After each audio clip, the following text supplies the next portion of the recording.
खोज रज निज मन कर सुधार। वरनौ रघुवर विमल यस जो दायक फल चार। बुद्धिहीन तन जान के सुमरौ पवन कुमार। बल बुद्धि विद्या देव मोहरो कलेश विकार। कथा प्रारंभ होत है आओ वीर हनुमान। आसनान विराजिए कृपा सिंधु भगवान। सियापत रामचंद्र की जय।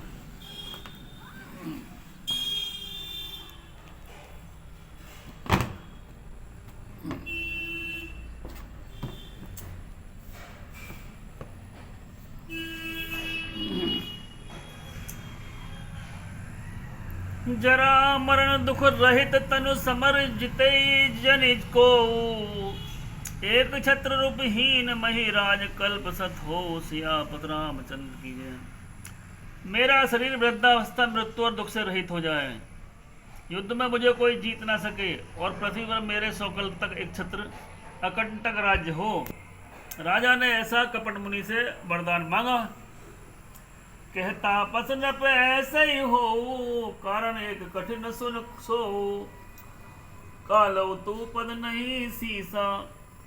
एक विप्र कुल छाण महिषा। कपटी तपस्वी ने कहा कि हे राजन ऐसा ही होगा, पर एक बात कठिन है उसे भी सुन लो। पृथ्वी के स्वामी ब्राह्मण हैं, उन्हें छोड़कर तुम्हारे चरणों पर सब सिर नवाएंगे। और तपबल विप्र सदा बरियारा। तिनके को पुन को रखवारा। जो विप्र न बस करहु नरेसा। तो तुम बस विधि विष्णु महेशा। तप के बल से ब्रह्मा सदा बलवान रहते हैं, उनके क्रोध से रक्षा करने वाला कोई नहीं है। हे नरपति, यदि तुम ब्राह्मणों को वश में कर लो तो ब्रह्मा विष्णु और महेश भी तुम्हारे अधीन हो जाएंगे। चलना ब्रह्म कुल सन बरियाई। सत्य कहो दो भुजा उठाई। विप्र साप बिन सुन महिपाला। तोर नाश नहीं कवने हो काला।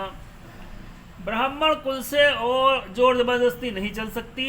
मैं दोनों भुजा उठाकर सत्य कहता हूँ। हे राजन सुनो, ब्राह्मणों के साथ बिना तुम्हारा नाश किसी काल में नहीं होगा। हर से उराव बचन सुनता सु। नाथ न होई मोर अब नासु। तब प्रसाद प्रभु के प्रानिधाना। मोको सर्व काल कल्याणा। राजा उसके वचन सुनकर बड़ा प्रसन्न हुआ और कहने लगा कि हे स्वामी, मेरा नाश अब नहीं होगा। हे कृपा निधान प्रभु, आपकी कृपा से मेरा सब कल्याण होगा।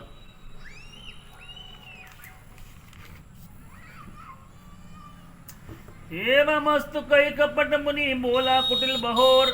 अब मिलब हमार भुलावन कहो अतः हमें न खोर। सियापत रामचंद्र की जय। एवमस्तु कहकर कुटिल कपटी मुनि बोला, किंतु तुम मेरे मिलने तथा अपने राह भूल जाने के बाद किसी से कहना मत, नहीं तो हमारा कोई दोष नहीं है। ताते में तो ही बर जाऊं राजा। कहे कथा सब परमा काजा। छठे श्रमणीय परत कहानी। नास तुम्हारा सत्य मम वानी। अगर छठे कान में बात पड़ जाएगी तो तुम्हारा नाश हो जाएगा, किसी को कहना मत।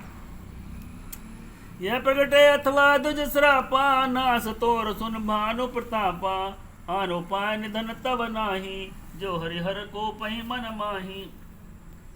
हे राजा भानु प्रताप सुनो, इस बात को प्रकट करने के से अथवा ब्राह्मणों के हिसाब से तुम्हारा नाश होगा, किसी को बताने की कोई जरूरत नहीं है। सत्यनाथ पद पहि नृप भाषा। द्विज गुरु कोप कहो कोई राखा। राखे गुरु जो कोप विधाता। गुरु विरोध नहीं को जगत राता। राजा ने मुनि के चरण पर कहा कि हे स्वामी, सत्य है, ब्राह्मण गुरु के क्रोध से कहिए कौन रक्षा कर सकता है।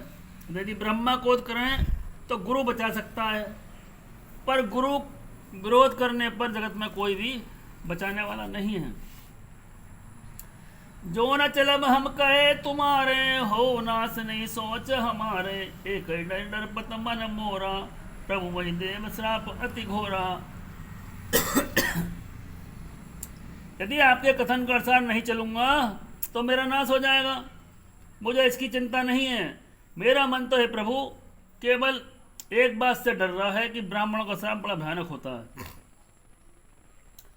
हो ही विप्र बस कवन विधि कहो कृपा कर सो, और तुम तज दीन दयाल निज हित न दिखाओ को।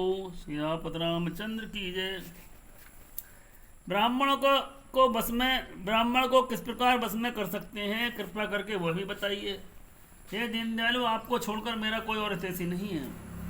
और सुन नृप विविध जतन जग माही, कष्ट साध मुनि होई कि नाही। आई एक अति सुगम उपाई, ता परंतु एक कठिनाई। कपट मुनि ने कहा कि हे राजन, संसार में उपाय तो हैं पर कुछ कष्टदायक है, और इस पर भी सिद्धि हो ना हो कुछ निश्चितता नहीं है। एक उपाय है परंतु उसमें एक कठिनता है। ममादीन जुक्ति न पसोई, मोर जाम तब नगर न होई। अजु लगे अरु जब ते भयऊं, काऊ के गृह ग्राम न गयऊं। राजन, युक्ति तो मेरे हाथ में है पर मेरा जाना नगर में संभव नहीं है, क्योंकि आज तक मैं किसी नगर में नहीं गया। जो न जाऊं तब होई अकाजू, बना आय समंजस आजू। सुन वही बोले मृदुबानी, नाथ निगमा से नीत बखानी। परंतु यदि नहीं जाता हूं आपके नगर में तो काम बिगड़ जाता है, और आज बड़ा असमंजस आ पड़ा। यह सुनकर राजा कोमलवाणी से बोला कि हे नाथ, वेदों में ऐसी नीति कही है कि बड़े सने लगुन पर कराई, गिर निज सिरन सदा त्रन धराई। और जल दिया गाद मोले वह फेलू, संतत धरनी धरत सिर रेनू। बड़े लोग छोटों पर स्नेह करते हैं, पर्वत अपने सिर पर सदा घास को धारण करते हैं। अगाध समुद्र अपने मस्तक पर फैन झाग को धारण करता है, और धरती अपने सिर पर सदा धूल को धारण करती है। और तापस नृप निज सखई निहारी, हर्ष मिल्यो उठ भयो सुखारी। मित्र ही कई सब कथा सुनाई, जातु धान बोला सुख पाई। तपस्वी राजा अपने मित्र को देखकर प्रसन्न उठकर मिला और सुखी हुआ। उसने मित्र को सब कथा सुनाई। तब राक्षस आनंदित होकर बोला, अब साध्यो रिप सुनो नरेसा, जो तुम कीन मोर उपदेशा। परिहरि सोच रहो तुम सोई, बिना औषधि व्याधि विधि होई। हे राजन सुनो, जब तुमने मेरे कहने के अनुसार इतना काम कर लिया तो अब मैंने शत्रु को काबू में कर लिया है। ये कपट मुनि बोला राक्षस से, जो सुअर बनकर राजा को भटका दिया था उससे। तुम अब चिंता का त्याग करके सो रहो। विधाता ने बात बिना ही दबा के रोक सब दूर कर दिया है।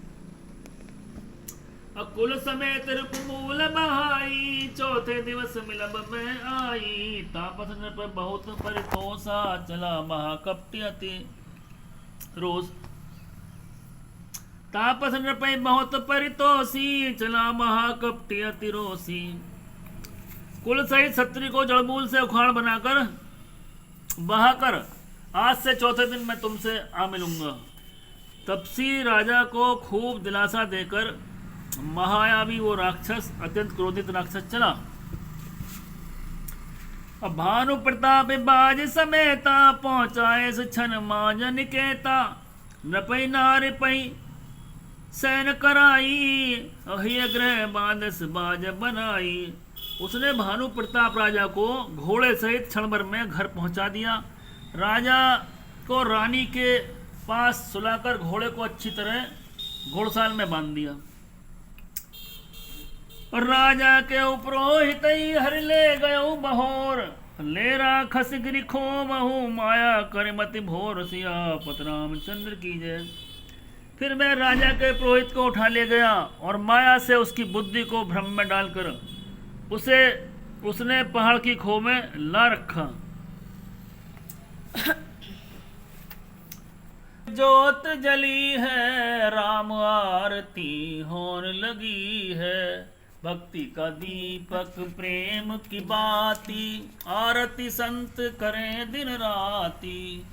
भक्तों की यह भीड़ लगी है, राम आरती होने लगी है। कनक सिंहासन सिया समेता, बैठे राम होय चित चेता, वाम भाग में जनक लली है, जगमग जगमग जोत जली है। आरती हनुमत के मन भामे, राम कथा नित शिव जी गामे। भक्तों की यहाँ भीड़ लगी है, राम आरती होने लगी है। जगमग जगमग ज्योति जली है, राम आरती होने लगी। बोलो सियापत रामचंद्र की जय, पवन पुत्र हनुमान की जय, उमापति महादेव की जय। कथा विसर्जन होते है, सुनो वीर हनुमान, जो जन जहाँ से आए हो सोता करें बयान, सियापत रामचंद्र की जय।